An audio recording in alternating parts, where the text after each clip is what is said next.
Trucks में काफ़ी मामला हमारे चल रहे हैं। अब ये ब्रेक डाउन वगैरह काफ़ी होते हैं। विंटर आ रहा है इसके अंदर। अब आजकल जो है ना कुछ काफ़ी मामला हमारा ये ट्रकिंग के हवाले से काफ़ी ख़राब हो रहे हैं।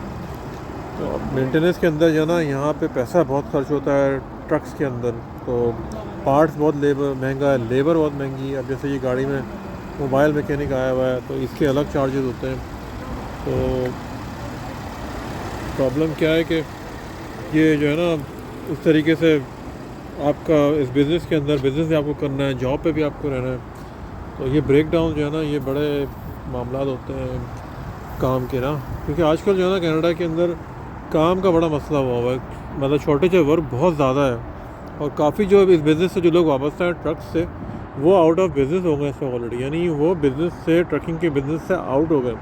उसकी वजह क्या है कि आपकी हैवी कॉस्ट होती है, हैवी मेंटेनेंस होती है, डीजल है, लेबर है और बहुत सारे मामलात हैं।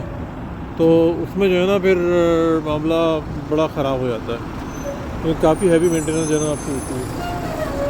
तो बस अल्लाह ताला से दुआ है कि भाई ये मामला हमारे लिए आसान हो जाए, क्योंकि अभी पिछले 1-2 महीनों से ना काफ़ी मामला गड़बड़ हो गए हैं ट्रकिंग के हवाले से, जॉब्स के हवाले से। अल्लाह ताला बहरहाल ये कि आसानियाँ पैदा करे सबके लिए। अभी देखें ये रात का टाइम हो गया है और बिल्कुल भी वर्क चल रहा है हमारा।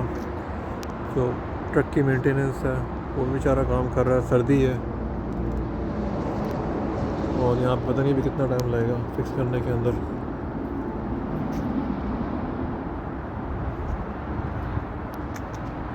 ये सब मामला होते हैं इस तरह की जॉबों के अंदर, बंदा परेशान रहता है थोड़ा।